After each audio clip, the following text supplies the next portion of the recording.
Valentino Rossi nije bio samo prvak, bio je vozač koji je zauvijek promijenio povijest MotoGP. U ovom videu prisjećamo se njegovog dolaska u elitu, njegove karizme na stazi i izvan nje, i kako je svaku utrku pretvorio u nezaboravan spektakl. Od njegovih legendarnih dvoboja do jedinstvenog mentaliteta za natjecanje pod pritiskom, otkrivamo što ga je činilo drugačijim od ostalih i zašto ga milijuni obožavatelja smatraju mnogo više od vozača. Dobrodošli na ovo putovanje kroz život doktora. Da bismo razumjeli mit, moramo se vratiti u Tabulu, malo talijansko selo gdje asfalt miriše na prošlost i budućnost. Valentino je rojen 6. veljače u 1979, a njegovu sudbinu odredio je njegov otac, Graziano Rossi, bivši vozač Grand Prixa, koji je mirisao benzin kao što drugi mirišu kavu. Dok su druga djeca sanjala o nogometu, Valentino je sanjao o zavojima. Sevi godina već je vozio karting. Problem je bio previše pobjejivao. Ali to mu nije bilo dovoljno. Jednog dana je vidio mini motore i rekao: ovo je moje. Njegov otac izmeju ponosa i brige sagradio mu je stazu u dvorištu iza. Susjedi su se žalili na buku. Sreća, danas su te žalbe povijest motociklizma. Ali prije nego nastavimo, želim nešto probati. Koliko vas misli da je Rossi rojen s asfaltom u venama? Napišite mi u komentarima samo jednu riječ. Mit. Ovako, da baš veliko. Ako vam se svija što pričamo, kliknite gumb za pretplatu. Nećete požaliti, lakše je nego preteći Viagija. Rossijevo djetinjstvo nije bilo djetinjstvo običnog djeteta. Dok su njegovi školski kolege sanjali da će biti vatrogasci ili astronauti, on je tretao zavoje u bilježnicama.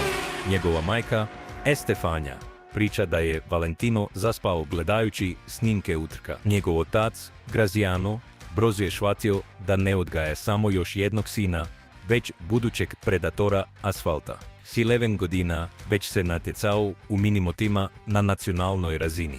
I, iako nije pobjejivao u svim utrkama, nešto je privlačilo pažnju. A je njegov način pretjecanja. Nije čekao ravnice, nije čekao tuje greške, izmišljao je rupe tamo gdje ih nije bilo. Ta obsesija nemogućim pratila ga je kroz cijeli život. Postoji priča koju malo tko zna. Kad je Valentino imao 13 godina, sudjelovao je u utrci minimota u kojoj je bjao u prvom krugu. Ustao je, podigao motor kojem je volan bio iskrivljen i umjesto da ode u boks, nastavio je voziti. Vrijeste. Sepao je, ponovno se digao. Utrku je završio na zadnjem mjestu, ali s krvavim rukama i osmijehom od uha do uha.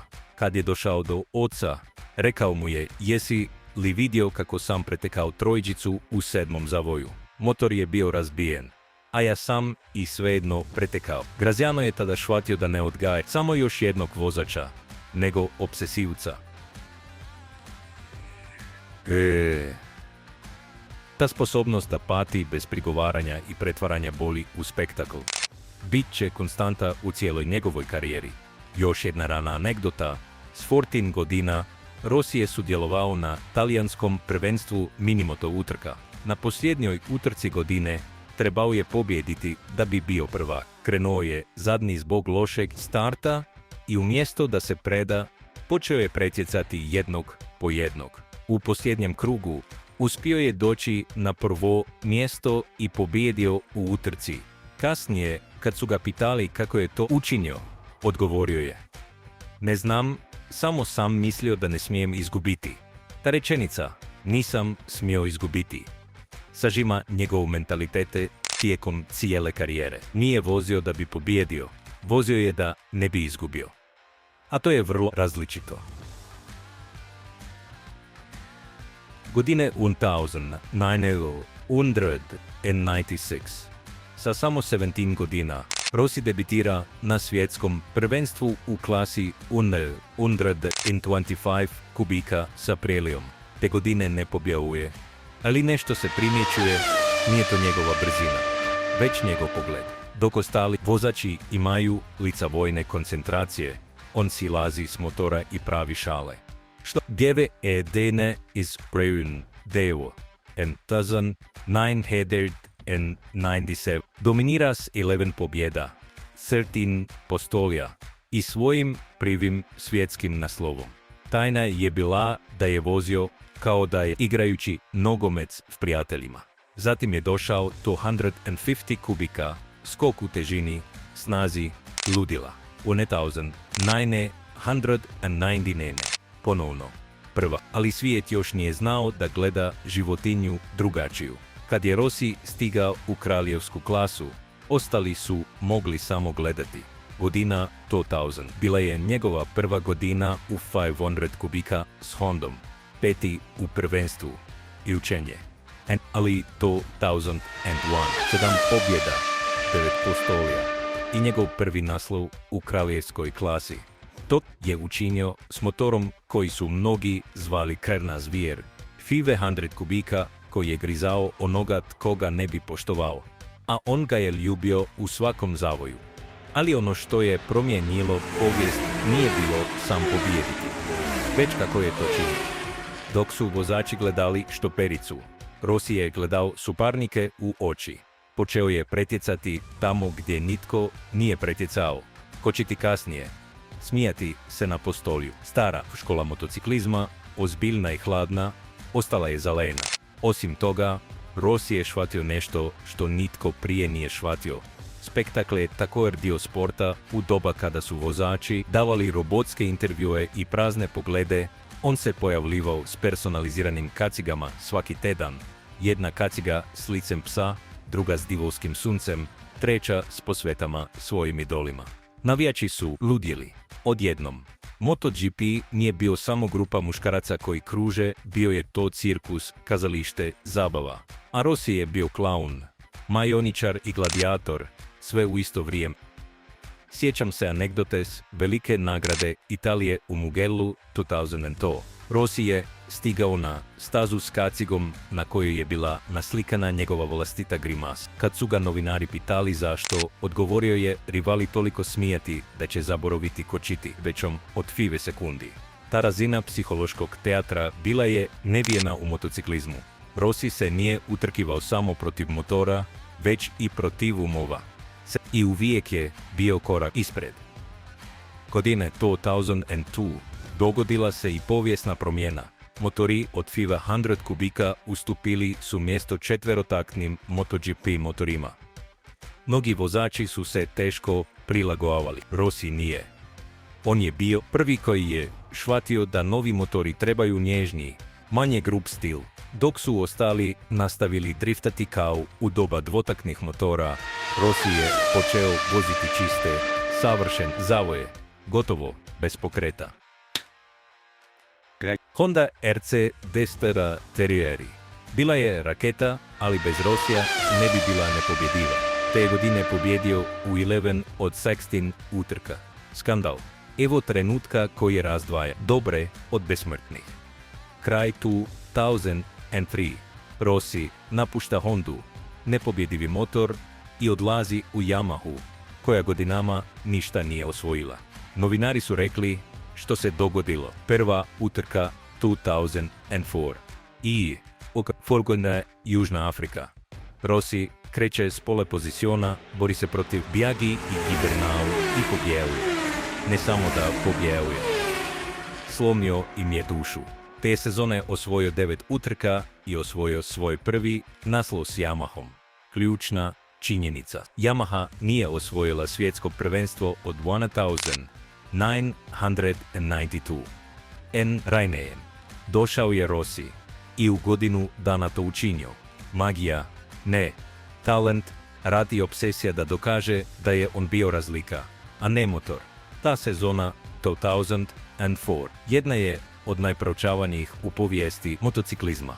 Rossi je tražio promjene na šasi, elektronici, čak i u položaju upravljača.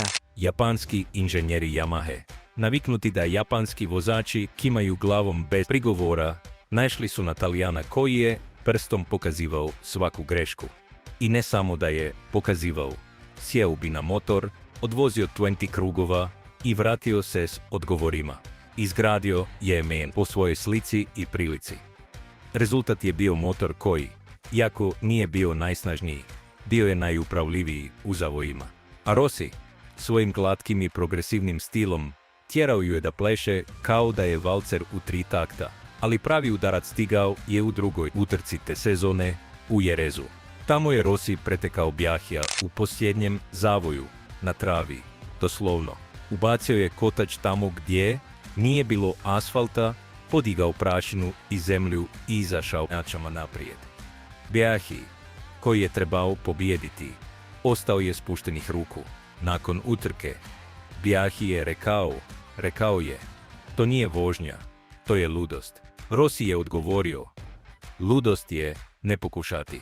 Ta rečenica ostao je njegov manifest, a fanovi su tog dana shvatili da je pred njima netko tko ne priznaje nemoguće. Veličina prvaka mjeri se po njegovim suparnicima.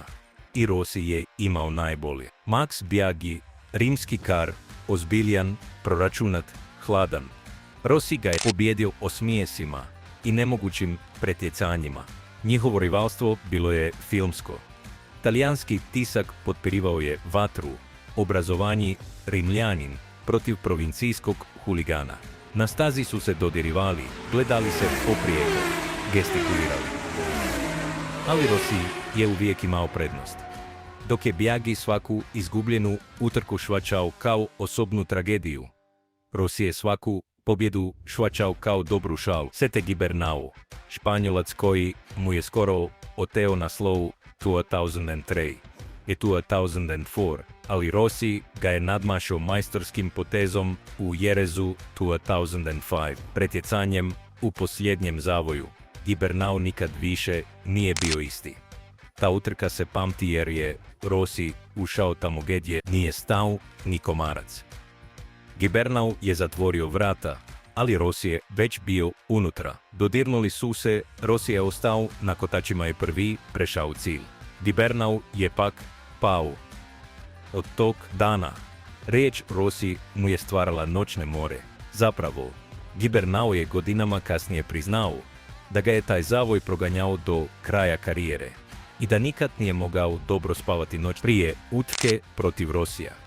Jorge Lorenzo, njegov timski kolega u Yamahi, dem je 2 genija, 1 kutija alati. Lorenzo, savršen u putanji. Rossi, brutalan u domišljatosti.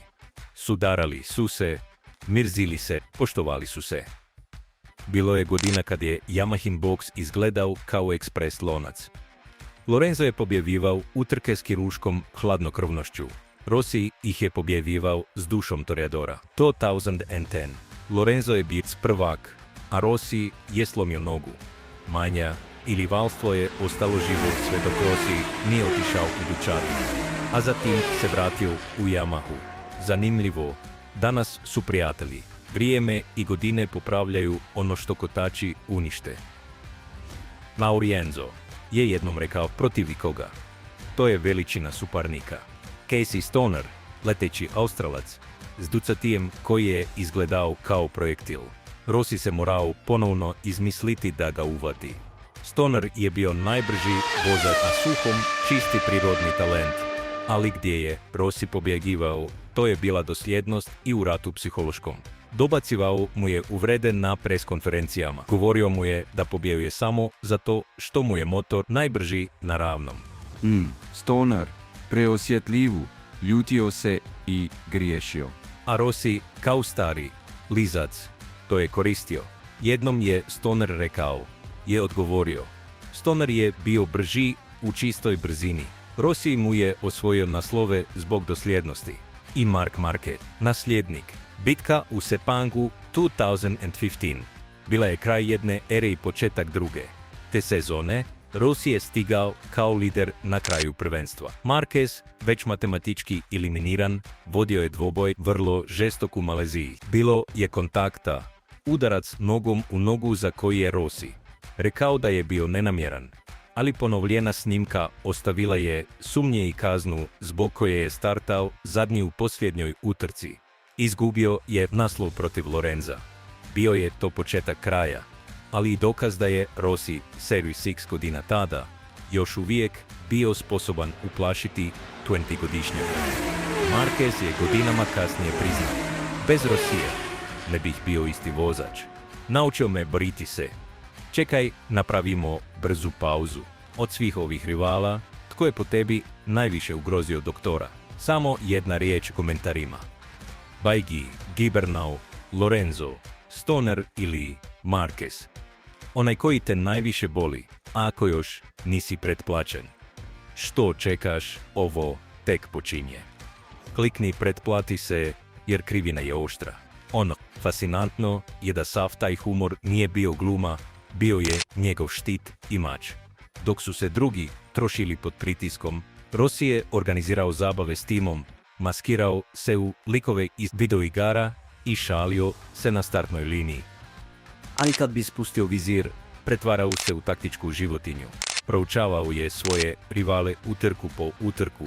Znao je kada napasti, kada čekati i kada protivniku utjerati strahu kosti kirurškim pretjecanjem. U MotoGP-u, gdje tisućinke odlučuju o svemu, on je igrao šah pri 340 km/h i smijao se. Postoji anegdota koja sve sažima. Kemen 2006 na posljednjoj utrci u Valenciji gubio je prvenstvo od Nikija Haydena. Trebao je pobijediti, a Hayden je morao biti izvan top 3. Hayden je završio treći. Rossi je pobjedio u utrci, ali je izgubio naslov. I umjesto da se zatvori u kamper, otišao je u Haydenov boks, zaglio ga i rekao: zaslužio si to, Amerikanac. Te večeri su večerali zajedno. To je Valentino Rossi, natjecati se kao vrag, ali poštovati kao aneo. Još jedna divna anegdota dogodila se 2007, kada je Casey Stoner dominirao sa svojom Ducatijem. Rossi, znajući da ne može pobijediti u čistoj brzini, počeo je satima proučavati Stonerove putanje. Vidio je da Australac ima slabu točku u zavoju 11 na Phillip Islandu.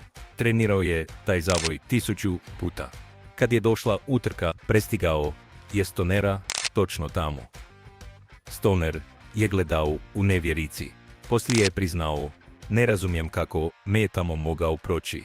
Mislio sam da je to moje mesto. Ne Casey. To mesto je bilo Rossijevo.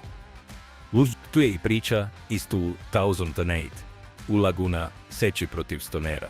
Ta utrka se smatra najboljom u povijesti MotoGP-a. Rossi i Stoner su se pretjecali međusobno u svakom zavoju, a u jednom od njih Rossi je ugurao motor s unutarnje strane poznate Coiste del Sacascorsos, mjesta gdje nitko ne pretječe.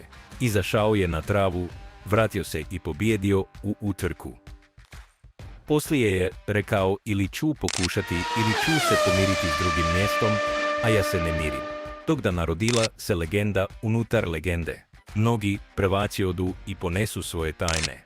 Nacije Rossi je učinio suprotno, umnožio ih je. 2014 je osnovao BR36 Riders Academy, stazu za flat track u svom dvorištu i ludu, ali i učinkovitu metodu. Uči zabavljajući se, ali treniraj kao životinja. Odatle su izašli vozači koji danas dominiraju MotoGP-om.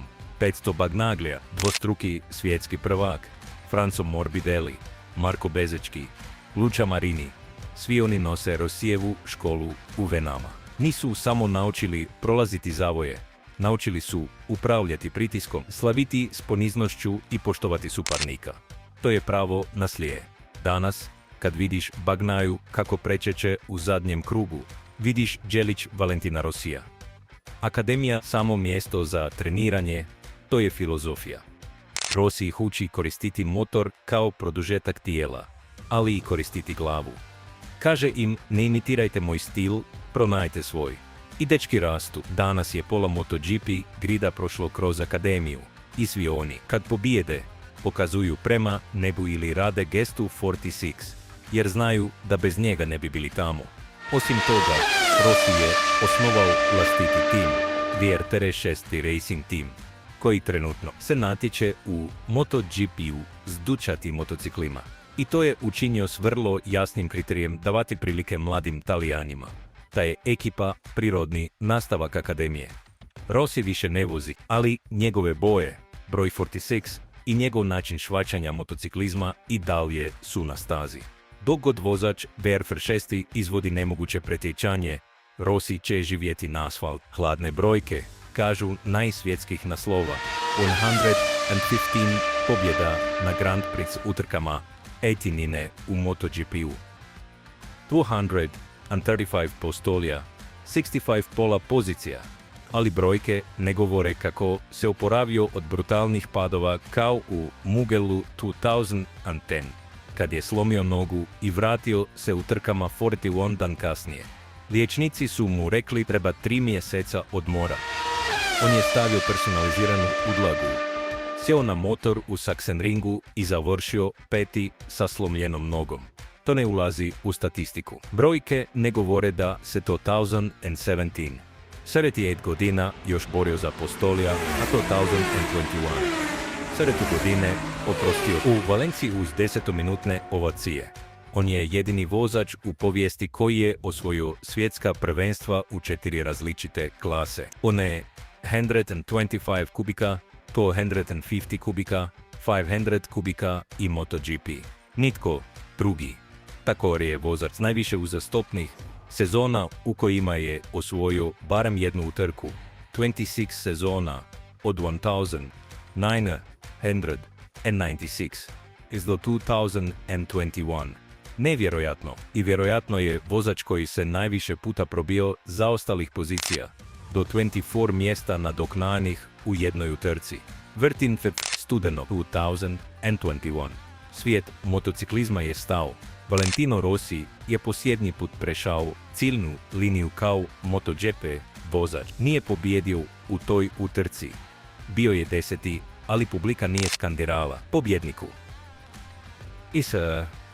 Skandirali su vale, vale, vale. Muškarci od 50 godina su plakali. Djeca od 10 su mahala zastavama s brojem 46, a on, dječiti showman, napravio je počasni krug bez motora talijanskom zastavom na ramenima. Nije bilo tužnog govora, samo osmijeh i palac gore, jer Valentino Rossi nije umro kao vozač.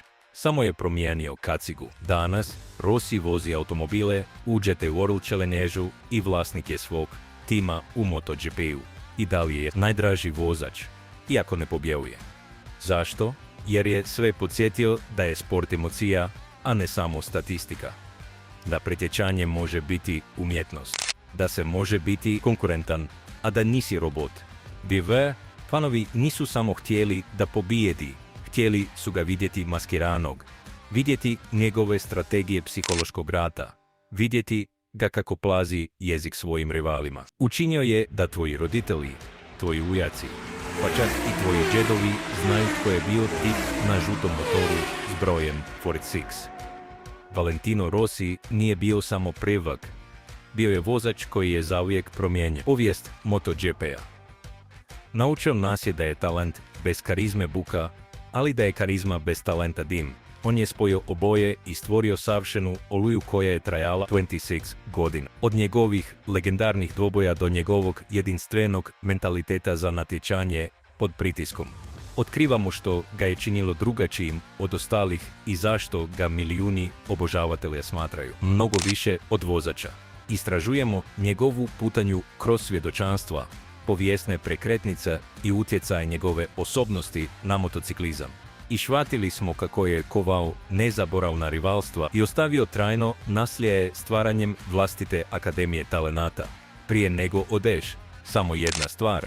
Koja ti riječ padne na pamet kad čuješ Valentino Rossi? Samo jedno dolje legenda, idol, djetinjstvo, divljenje, ludilo, strast, genij, bilo koja. A ako te ovaj video natjerao da vibriraš kao 500 kubika znaš, pretplati se i klikni zvonce, jer ovdje se zavoji prolaze s dušom. Ja se opraštam, kao što je on uvijek radio. S osmijehom, esao, vidimo se u sljedećem krugu.